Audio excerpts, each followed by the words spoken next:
Good afternoon to all. और कैसे हैं सभी? आज काफी दिनों के बाद में फिर से हम एक वीडियो बनाने जा रहे हैं, ठीक है ना।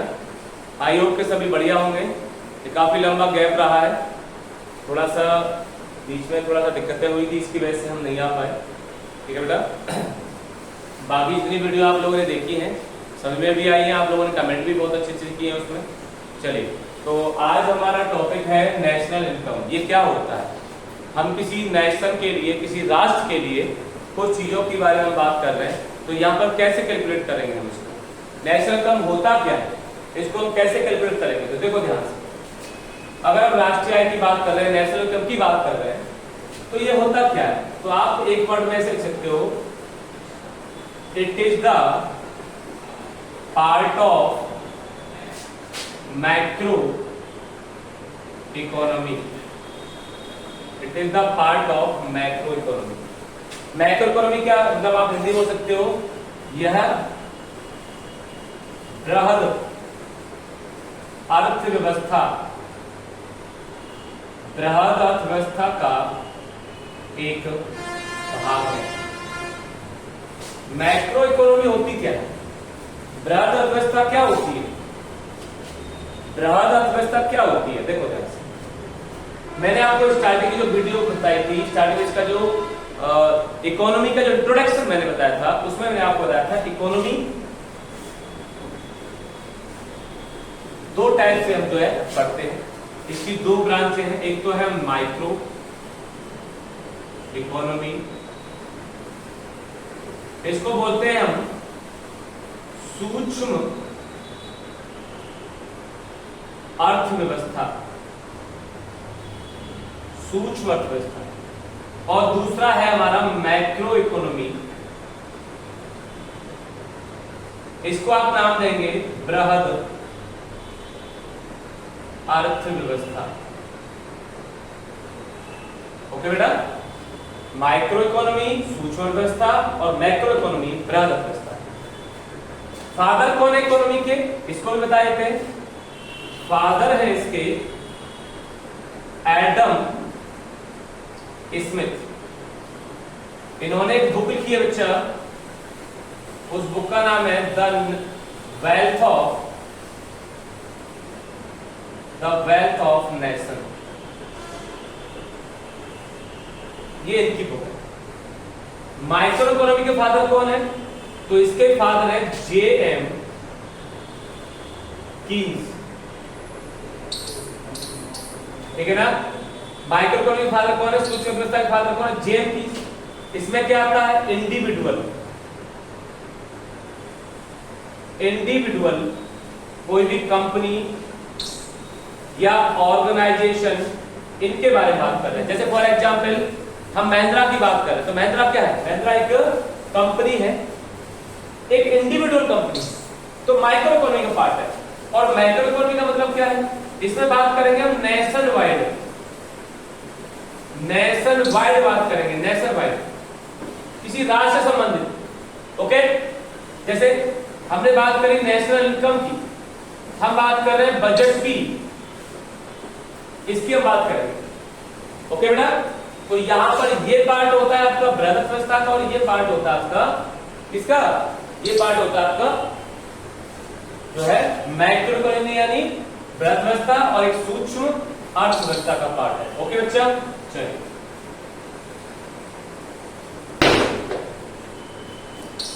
देखिए बेटा, अब बात करें कौन कैलकुलेट करता है नेशनल इनकम को भारत में। नेशनल इनकम को भारत में कौन कैलकुलेट करता है?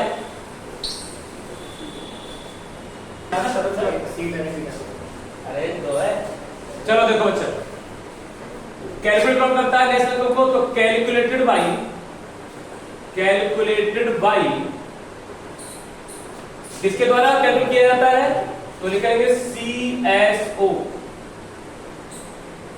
CSO क्या है? इसकी गणना कौन करता है? राष्ट्रीय आय की गणना, राष्ट्रीय आय की गणना कौन करता है? तो वो करता है आपका CSO की फॉर्म होती है सेंट्रल स्टैटिस्टिकल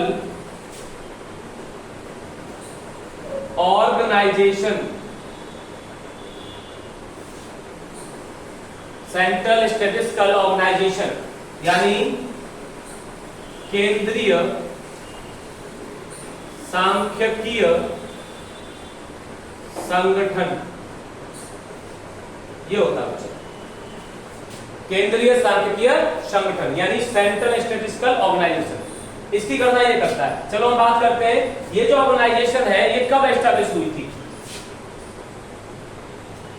एस्टैब्लिशमेंट कब हुआ था इसका? एस्टैब्लिशमेंट मतलब स्थापना कब हुई थी? कब हुई थी स्थापना? तो लिखो 2 मई 1951 को ये इसकी स्थापना हुई। ओके बेटा, इसका हेड ऑफिस कहां पर है? हेड ऑफिस कहां पर है? तो न्यू दिल्ली। न्यू दिल्ली, नई दिल्ली में इसका हेड ऑफिस है। अच्छा, वर्किंग ऑफिस कहां पर है इसका? वर्किंग ऑफिस कहां पर है? तो कलकत्ता। कलकत्ता में इसका वर्किंग ऑफिस है। ओके बेटा, तो ये इसके बारे में। लेकिन आज के टाइम में सीएसओ पता है सर, आज के टाइम में एक और चीज बता दें आपको, ये आपको समझ में आ गया होगा। एस्टैब्लिशमेंट 2 मई 1951, हेड ऑफिस का न्यू दिल्ली में और वर्किंग ऑफिस का है कलकत्ता में। देखो सीएसओ जो है आज के टाइम में मर्ज हो गया है किसके साथ? एनएसएसओ। सीएसओ कैलकुलेट करता है नेशनल इनकम को। एनएसओ की फुल फॉर्म क्या है? National sample survey office. National sample survey office. और ये कैलकुलेट करता है इंडिया में किसको? सेंसस। जनगणना कराने का काम किसका है? जनगणना कराने का काम है आपके एनएसएसओ का। ठीक है ना? किसके अंदर में आता है? कौन सी मिनिस्ट्री होती है? तो होम मिनिस्ट्री। कौन सी मिनिस्ट्री है बेटा? तो होम मिनिस्ट्री के अंदर में आता है, ये ध्यान रखिएगा। ओके बच्चा, चलिए देखें। अब आपको बता दूं कि एनएसओ जो है ये मर्ज हो गया सीएसओ के साथ में मिलकर के और बन गया है आपका एनएसओ। केवल एनएसओ। देखो ध्यान से। अच्छा ये बताओ, सेंसस को कैलकुलेट करने का काम किसका है? एनएसएसओ का। जनगणना कौन कैलकुलेट करता है? एनएसएसओ। जनगणना किसका पार्ट है भाई? सेंटर का। किसका पार्ट है? केंद्र का। ठीक है ना? अब देखिए, अगर हम इसकी बात कर रहे हैं तो इसका हेड कौन होता है? तो इसका हेड होता है आपका जनगणना आयुक्त एवं सेंसस कमिश्नर, या जनगणना आयुक्त सेंसस कमिश्नर होता है, और रजिस्ट्रार जनरल। तो हम लिखेंगे registrar general and census commissioner. ये कौन होता है? आज के टाइम इसका नाम है श्री विवेक जोशी। विवेक जोशी है। ठीक है ना? 2011 की जनगणना के अनुसार कौन था? उस समय कौन था? तो उस समय थे सी चंद्रमौली। कौन थे बच्चा? सी चंद्रमौली थे। और आज के टाइम में कौन है? आज के टाइम में सी विवेक जोशी। ठीक है, चलिए देखें। 23 मार्च 2019 को क्या हुआ है? सीएसओ और एनएसएसओ दोनों को मर्ज किया गया और बन गया एनएसओ। एनएसओ की फुल फॉर्म क्या है? नेशनल स्टैटिस्टिकल ऑफिस या फिर ऑर्गेनाइजेशन। ये ओके बेटा, ये है आपका कि एनएसओ है आज के टाइम में जो इसका सर्विस कर रहा है। यही आपका करता है नेशनल इनकम को भी और साथ में आपके जो है सेंसस को भी कैलकुलेट करता है। डन? इंडिया में सबसे पहले नेशनल इनकम को कैलकुलेट किसने किया था? राष्ट्रीय आय की गणना भारत में सबसे पहले किसने की थी? बताइए। देखो, फर्स्ट टाइम सबसे पहले फर्स्ट टाइम नेशनल इनकम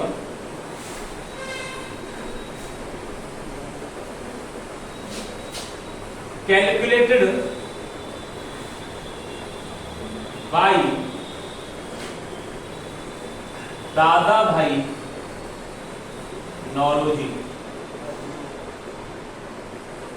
दादा भाई नौरोजी ने सबसे पहले भारत में राष्ट्रीय गणना की थी। कब की थी? 1866-67 1867-68 करेंगे। ये इन्होंने बेटा एक बुक लिखी थी।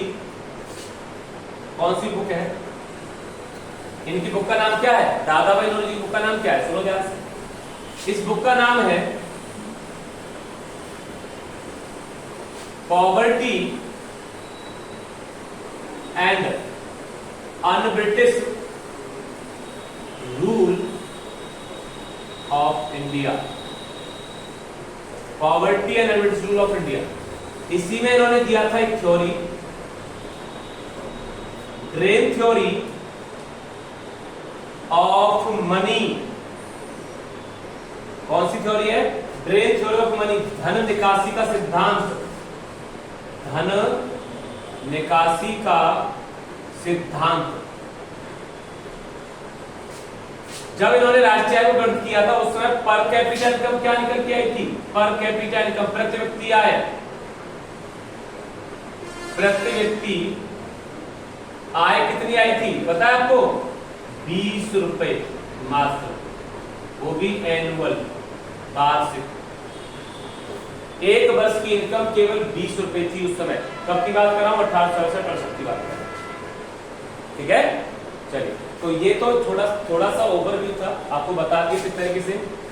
अब हम बात करेंगे कि नेशनल इनकम को कैलकुलेट कैसे करते हैं। तो उससे पहले आपको जानना होगा नेशनल होती क्या है। एक वर्ड में मैं लिखूं तो एनएनपी फैक्टर कॉस्ट और मार्केट प्राइस, बस इतना जानना है, आपकी नेशनल इनकम कंप्लीट हो जाएगी। ठीक है, और इसको जानने के लिए आपको 3 चीजें पढ़नी होगी। सर जीडीपी क्या होता है, जीएनपी क्या होता है और एनएनपी क्या होता है, और इसके बाद आपको पढ़ना पड़ेगा एनएनपी फैक्टर कॉस्ट और मार्केट प्राइस क्या होता है। ओके, देखिए जीडीपी का फुल फॉर्म होता है ग्रॉस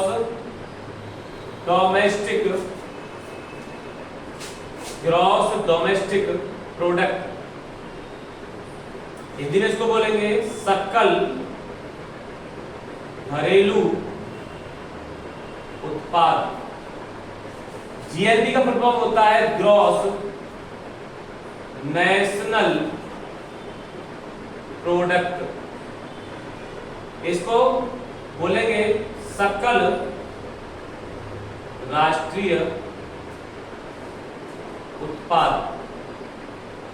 एनएनपी का फुल फॉर्म होता है नेट नेशनल प्रोडक्ट। इसको आप बोलेंगे शुद्ध राष्ट्रीय उत्पाद। ये आपका फैक्टर कॉस्ट है और ये आपका है मार्केट प्राइस। ओके, इसको बोलते हैं साधन लागत और इसको बोलते हैं बाजार मूल्य। चलिए अब एक एक करके हम इनको डिफाइन करेंगे। सबसे पहले हम जानते हैं कि जीडीपी क्या होता है। ओके, नोट डाउन कर लिया? ठीक है, चलिए सबसे पहले हम जानेंगे जीडीपी क्या होता है।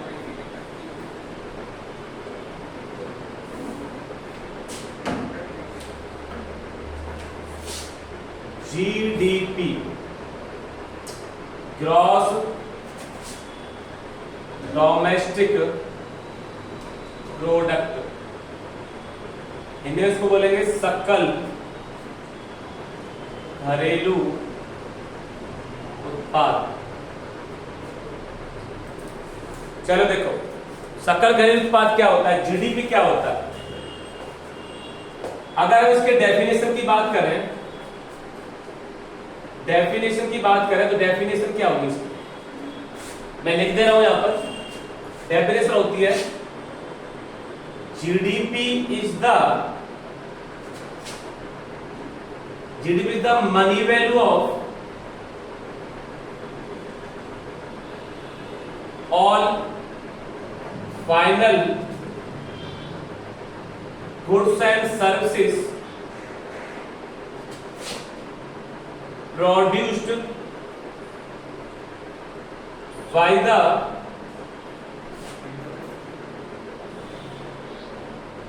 geographical boundary of a country in a financial year.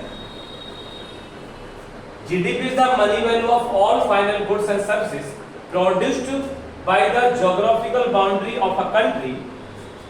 Geographical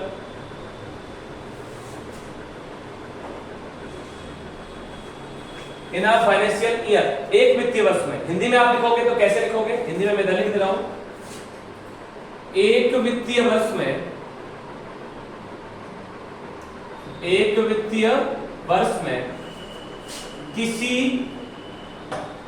देश की भौगोलिक सीमा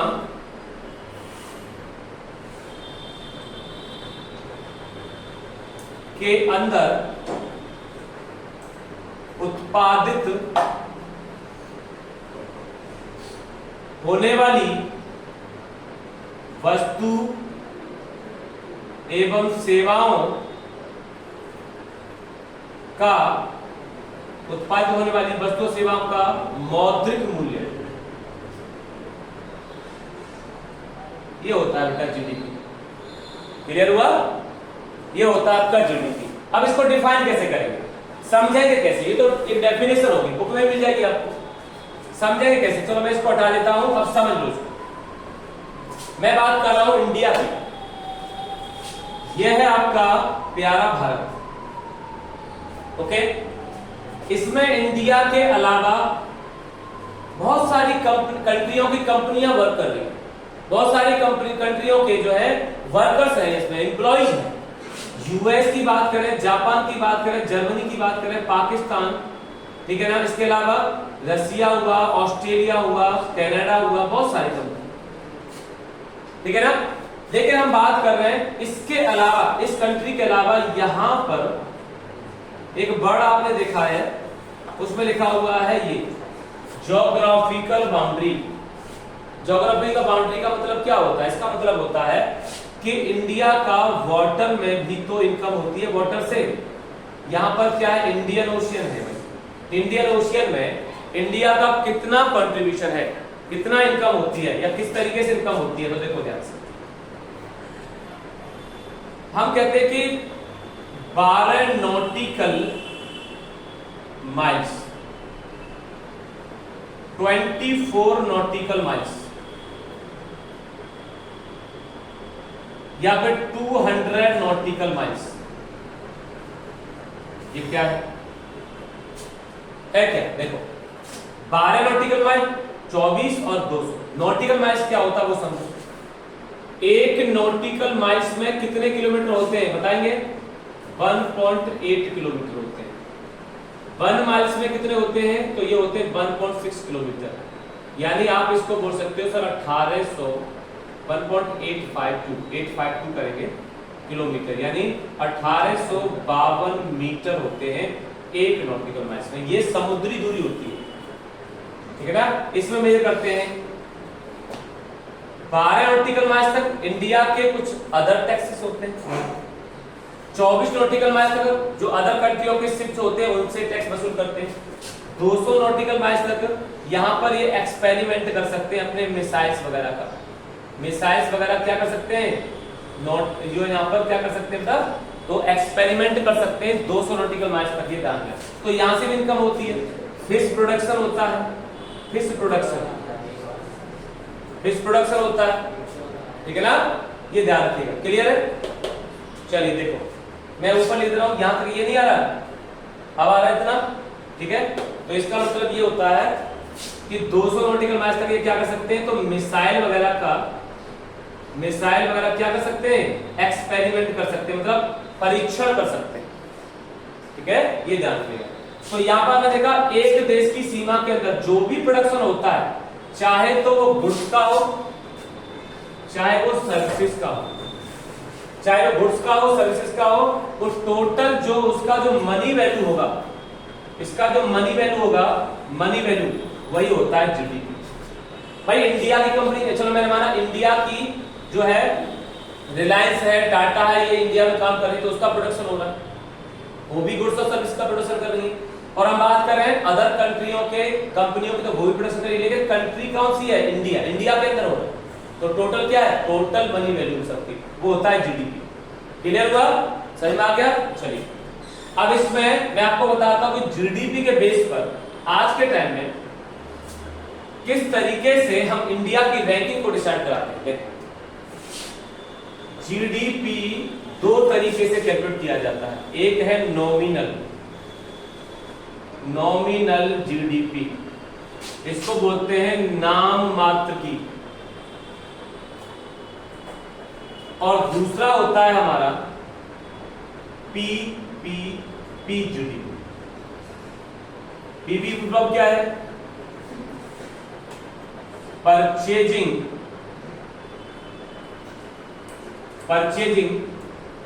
power parity, purchasing power parity, खरीदने की क्षमता के अनुसार। देखो नाममात्र जीडीपी आज के टाइम में इंडिया कितना है, अच्छा दोनों में डिफरेंस क्या है, दोनों में डिफरेंस क्या है, नॉमिनल जीडीपी क्या होता है और पीपीपी जीडीपी क्या होता है। ध्यान से सुनना, मैंने कहा सर 1 लीटर जो मिल्क है, 1 लीटर मिल्क की वैल्यू इंडिया में कितनी है, इंडिया सर लगभग 60 रुपीज, कितना अच्छा 60। ओके मान लिया। हम क्या सर यूएस की बात करो, यूएस में 1 लीटर मिल्क की वैल्यू कितनी है, हमने कहा सर $2 की। ओके चलो देखो, अब $2 जो है रुपीज में कन्वर्ट करोगे तो $2 अगर रुपीज में कन्वर्ट करेंगे तो कितना बनेगा, लगभग 164 रुपीज का। अब देखिए वही हम बात कर रहे हैं इंडिया में 60 रुपए का दूध 1 लीटर, और यहां बात कर रहे हैं यूएस में 100 रुपए का। तो इस बेस पर ये आता है पीपीपी और इस बेस पर आता है नाममात्र का दूध। क्लियर है, समझ में आ गया। जैसे मान लो ये मार्कर है मेरे हाथ में, एक मार्कर की वैल्यू इंडिया में कितनी है, हमने कहा सर 25 रुपए, 25 रुपीज, और वही हम बात करें सर यूएस में कितनी है, तो यूएस में $1 का आता है, तो $1 मतलब 82 रुपीज, यानी एक मार्कर की वैल्यू वहां 82 रुपीज और यहाँ पर कितनी है, यहाँ पर 25 रुपीज। उसके कंपेरिजन में पीपीपी जीडीपी होता है, कितनी है आज के टाइम में, 2023 का डेटा बता रहा हूं, 3.74 $US ट्रिलियन, 3.74 ट्रिलियन $US है। अच्छा ये कितना है, 13.033 trillion $US, trillion $US। Clear है। इस बेस पर इंडिया की रैंक कितनी है वर्ल्ड में, इस बेस पर इंडिया की rank, world rank sir 5th है। इस बेस पर इंडिया की रैंक कितनी है, 3rd है। ओके, इस बेस पर 3rd रैंक है और इस बेस पर 5th रैंक है। नॉमिनल जीडीपी जो है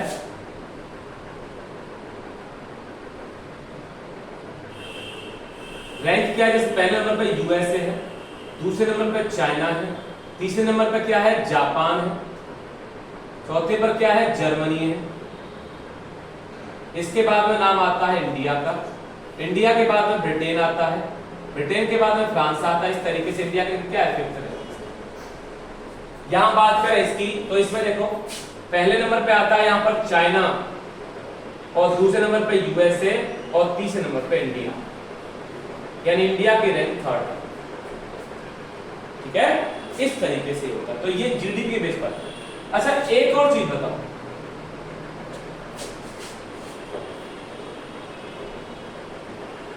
ये बताओ कि नॉमिनल जीडीपी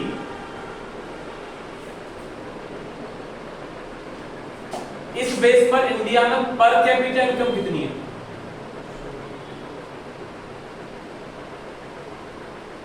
प्रति व्यक्ति आय, प्रति व्यक्ति आय कितनी है? सुनो ध्यान से, ये है 2601 यूएस डॉलर। वर्ल्ड रैंक कितनी है इंडिया की? 139 वर्ल्ड रैंक, यानी 138 देश इंडिया से पहले। अगर हम बात करें पीपीपी की,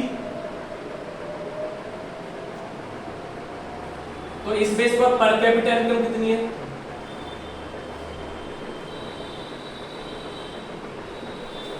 यह है बेटा 9073 US dollar.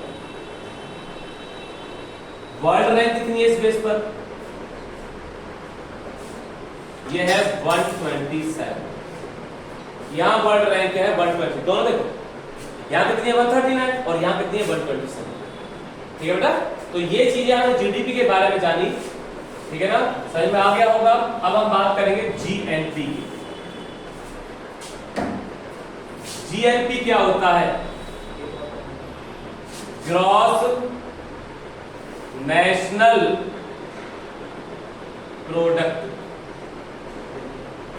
Gross national product, इसको बोलेंगे सकल राष्ट्रीय उत्पाद। सकल राष्ट्रीय उत्पाद। ओके, चलो देखो, यहां पर हम बात करेंगे ये क्या होता है। यहां पर एक वर्ड से डोमेस्टिक और नेशनल आता है।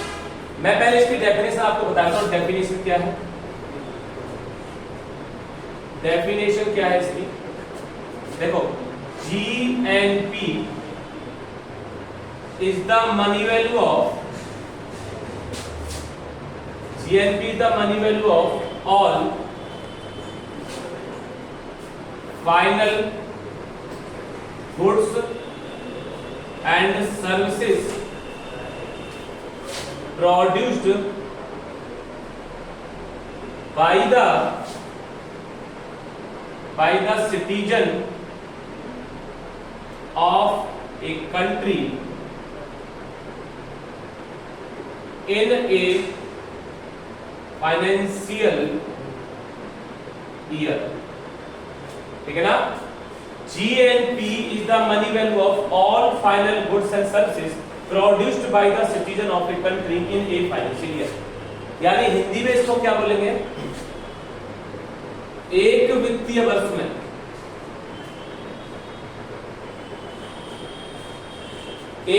वर्ष में किसी देश के नागरिकों के द्वारा उत्पादित होने वाली वस्तु एवं सेवाओं का मौद्रिक मूल्य। ओके, मतलब एक वित्तीय से फाइनेंशियल ईयर। फाइनेंशियल का मतलब जानते हो ना? फाइनेंशियल मतलब क्या होता है? 1 अप्रैल से 31 मार्च, ये फाइनेंशियल होता है। तो एक वित्तीय वर्ष में किसी देश के नागरिकों के द्वारा उत्पादित होने वाली वस्तु और सेवाओं का मौद्रिक मूल्य, ये होता है आपका जीएनपी। ये तो डेफिनेशन हुई। अभी समझो कि होता क्या है। देखो, मैंने आपको बताया था कि ये है हमारा प्यारा भारत। इसके अंदर इंडिया की कंपनियां हैं, अदर कंट्रियों की कंपनियां हैं, यूएस, कनाडा, जापान, जर्मनी, रसिया, चाइना। ठीक है ना? और इसके अलावा आपका ऑस्ट्रेलिया वगैरह बहुत सारी कंट्रियों की कंपनियां काम कर रही हैं। क्लियर? तो ये बताओ इंडिया के, मैंने यहां वर्ड लिखा है, देखो एक वर्ड लिखा है सिटीजन, सिटीजन मतलब नागरिकों के द्वारा। ये तो हमारे नागरिक नहीं है ना, तो इनकी इनकम को इंक्लूड करेंगे ही नहीं हम। लेकिन एक चीज ध्यान रखो, यूएस, जापान, जर्मनी, रसिया, चाइना, ऑस्ट्रेलिया, ठीक है ना, इसके अलावा जो भी कंट्रियां हैं, साउथ अफ्रीका, ये बताओ इन कंट्रियों में इंडिया की भी तो कंपनियां काम कर रही हैं, यहां भी तो इंडियंस हैं। तो इन इंडियंस की इनकम को हम, इंडिया की इनकम को क्या करेंगे, इंडिया की इनकम को इसमें इंक्लूड करेंगे इंडियंस की, और जो बाकी के लिए जो इनकम है इसको हम माइनस कर देंगे, इनमें पहुंचा देंगे। फॉर्मूला इसका जीएनपी बराबर GDP plus M minus x.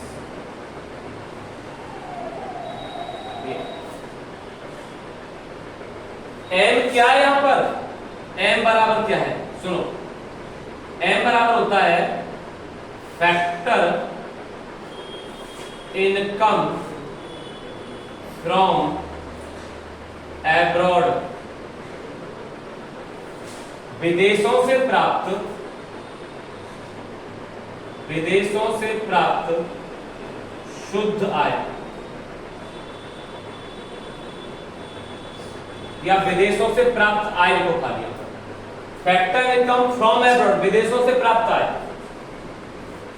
और एक्स का मतलब क्या है, एक्स का मतलब क्या है, फैक्टर इनकम टू एब्रॉड, मतलब विदेशों को जाने वाली आय, विदेशों को जाने वाली आय। अब आप देख रहे हो जो विदेशों से इंडिया में इनकम आ रही है उसको हमने क्या किया है, ऐड किया है, और एक्स क्या है, विदेशों को जो आय जा रही है उसको माइनस किया, तो हमें जीएनपी मिल जाएगा। ये बुक के फॉर्मूला, ये बुक का फॉर्मूला। आप देखो ध्यान से, अगर मैं इसे एक और फॉर्मूले तरीके से करूं कि ये बताओ NFIA क्या होता है, NFIA होता है FIFA माइनस का FITA। देखो ध्यान से देखना, NFIA net factor income from abroad, विदेशों से प्राप्त शुद्ध आय, FIFA का मतलब होता है factor income from abroad, minus FITA का मतलब होता है फैक्टर इनकम टू एब्रॉड। मान लिया कि यहां पर हमें इनकम हो रही है बाहर से 100 करोड़ की और जा रहा है इंडिया से 70 करोड़, तो हमारे पास जो नेट इनकम बच रही है वो 30 करोड़ है। ये क्या है, NFIA। अगर हम जीडीपी में NFIA जोड़ रहे हैं तो हमारे पास जीएनपी आ जाएगा। देखो ध्यान से एक बार फिर समझ लो, मैं बताता हूं। जीएनपी निकाला जीडीपी में से, जीडीपी में हमने वो ऐड कर दिया जो विदेशों से हमें आय मिल रही है, माइनस कर दिया जो विदेशों को आय जा रही है। अगर इन दोनों का डिफरेंस निकाल लो एम और एक्स का, वही है यहाँ पर, ये एम है और ये एक्स है, तो फैक्टर इनकम फ्रॉम एब्रॉड मान लो 100 करोड़ है और फैक्टर टू एब्रॉड मान लो हमने 70 करोड़ है। दोनों का डिफरेंस 30 करोड़, यानी हमारे NFIA 30 करोड़, NFIA हमारा 30 करोड़ है। तो यानी एक फॉर्मूला हमारा ये बनता है। इसके अलावा सर GNP बराबर हो जाएगा, GNP बराबर क्या हो जाएगा, GDP प्लस NFIA। ये हो गया आपका एक फॉर्मूला। देखो जीडीपी मैंने क्या किया, NFIA क्या है, net factor income from abroad, विदेशों से प्राप्त शुद्ध आय। NFIA नेट फैक्टर, वो FIFA का मतलब क्या होता है, फैक्टर इनकम फ्रॉम एब्रॉड, विदेशों से आने वाली है, और minus factor income to abroad, विदेशों से जाने वाली है, उसको घटा दिया, ये बना, इसको जीडीपी में ऐड कर दिया, हमें जीएनपी मिल गया। एक ये फॉर्मूला, एक ये फॉर्मूला और एक ये, 3 फॉर्मूला। क्लियर है? ये जीएनपी हमने डिफाइन किया। जीएनपी का मतलब, एन का मतलब नेशनल होता है, मतलब सिटीजन्स के द्वारा, चाहे वो इंडिया में हो चाहे किसी दूसरे देश में। एक पॉइंट और बताता हूं, एनएनपी क्या होता है, बस फॉर्मूला बेस्ड है।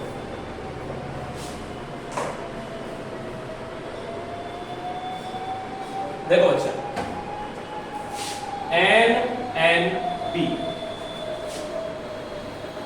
नेट नेशनल प्रोडक्ट, शुद्ध राष्ट्रीय उत्पाद। ओके, कैसे निकालोगे? दो तरीके।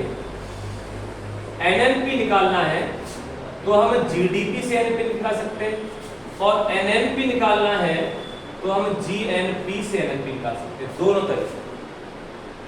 अगर जीडीपी से एनएनपी निकालेंगे तो हमें ऐड करना पड़ेगा NFIA, net factor income from the product, और माइनस करना पड़ेगा डेप्रिसिएशन।